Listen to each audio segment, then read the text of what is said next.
It was over 80 years ago that Oris brought out the first big crown pointer date, and I can certainly say, as of today, it is still a very compelling design.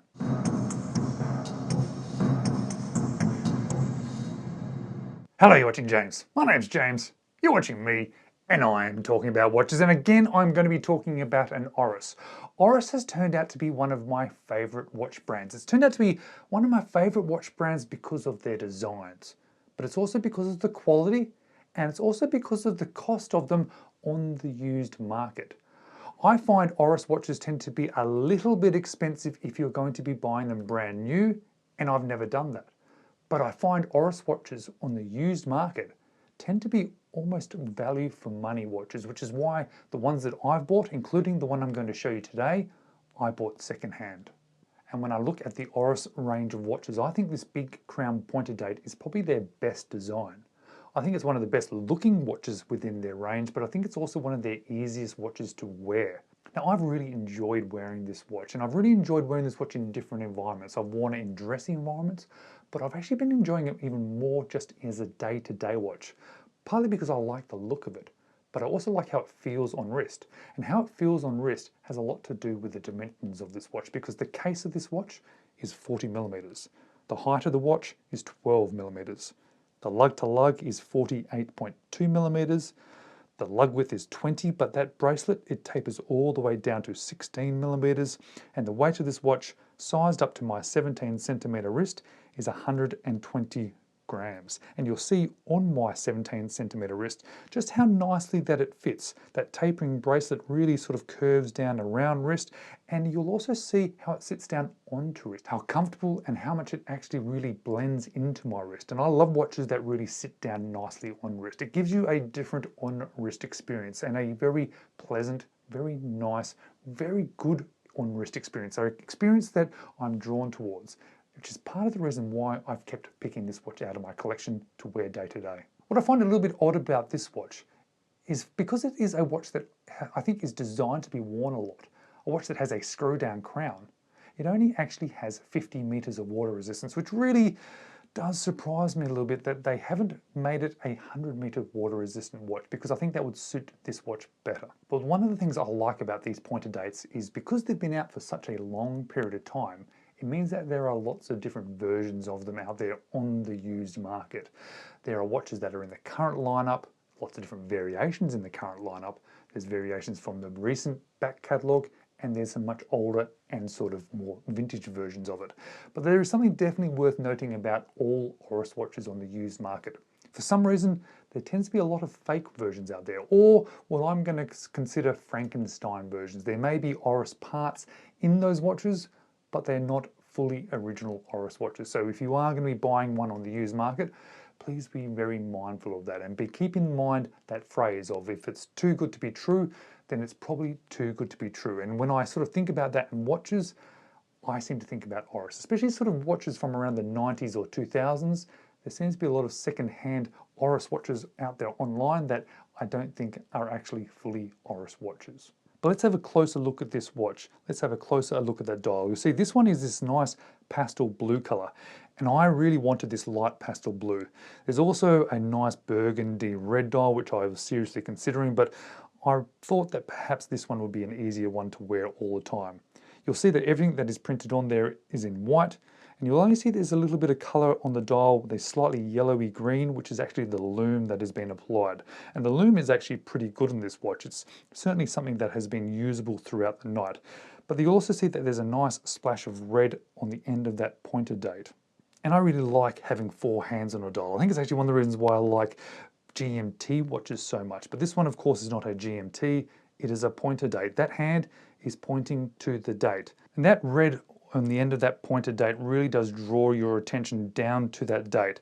But depending on how good your eyesight is, it may depend on how easy it is for you to identify what the date actually is, because those printed numbers, the 1 to 31 surrounding the dial, are a little bit small, and you might find that you might need to pay a little bit of attention to actually see what the exact date is.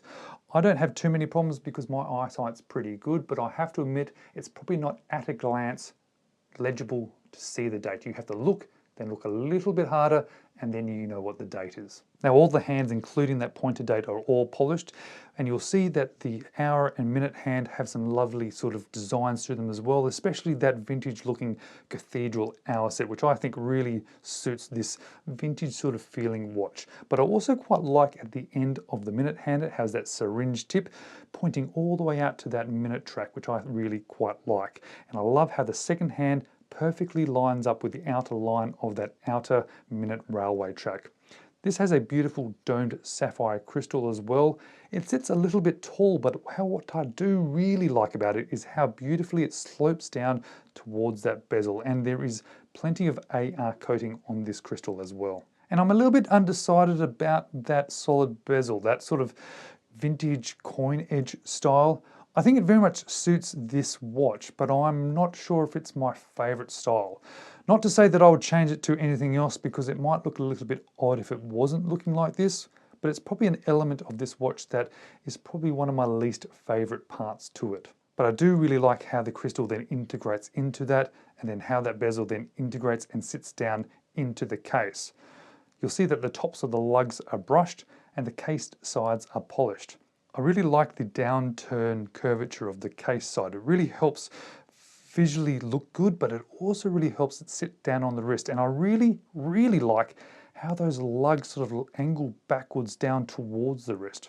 It adds a little bit more to a visual element to it as you're looking down onto the watch, but also when you look down along your arm at how it sits down on the wrist. The crown itself is quite large, which is an element specific to this watch, but it's also screw down, which I find rather interesting because this watch only has 50 meters of water resistance. If it's going to have a screw down crown, why doesn't it have 100 meters of water resistance? Or if they're going to have 50 meters of water resistance, why is it a screw down crown? I'm not completely sure. But as you can see, when you actually pull it out to the first position, you can adjust that date arm. And this watch, it contains the caliber 754 hacking and hand winding automatic movement. You can see it through the case back with that lovely sort of red rotor. Now it's my understanding that this is a Solita based movement that Oris is using, which they're putting their customized red rotor on there. And probably one of my favorite elements of this watch, something that you don't really look at very often, is how that case back sits into the case. It has a coin edge bezel to it, which matches that other coin edge bezel, that vintage style element that I was talking about earlier. It is a really interesting element. It almost looks like it then passes through the case from front to back. It's something a little bit different and not something that I've seen before, but it's an element that I really like. It's something you can tell has been thought about and added to this watch, giving it something a little bit different, another interesting visual element, and another element that I really like about it. But one of the main reasons I've been wearing this watch as much as I have is the beautiful feel on wrist, and that has been really achieved through this amazing bracelet. Now this particular style of watch also looks fantastic on leather, but I really wanted to get it on the bracelet, so I had the option between the two, but not once have I swapped this out to a leather strap, because this bracelet is beautiful. It's delicate, it's comfortable, it's well made. I've been really enjoying it. It's partly nice to feel on wrist because of that tapered down to 16 millimeters, but it's got a lot to do with the quality of it and also those individual links, which really just molds to your wrist. It has a mixture of brushing and polishing to it. It utilizes a pin and collar system, which is worth being aware of, so you just need to be mindful when you're changing this one out to be careful, take your time, but once it's set, I actually quite like pin and collar systems because it's really secure and you know that it's not going to come apart. It just tends to be a little bit more fiddly to adjust yourself. And because the bracelet tapers down to 16 millimeters, that means that it leaves room for a smaller clasp, which I'm noticing is a bit of a signature for Oris, these smaller milled clasps, which I actually really enjoy having. It feels nice on the underside of your wrist, but it also is really well made, and I do enjoy having them. And I've really enjoyed having it on this particular watch. Which leads me to what do I like about this watch, what don't I like about this watch, and what would I change? Well, of course, I'm going to start with the wearability of this watch. I've been drawn to wear this watch even beyond the looks of this watch. And I love the looks of this watch, but it's the on-wrist experience that has drawn me back to this watch over and over again. It just feels good. I enjoy it on wrist. And of course, that has to do with the quality of it, but it has a big part to do with that bracelet. I also really enjoy that pointer date. I think it's a really cool visual element. And of course, it's a usable visual element as well. So I've enjoyed that.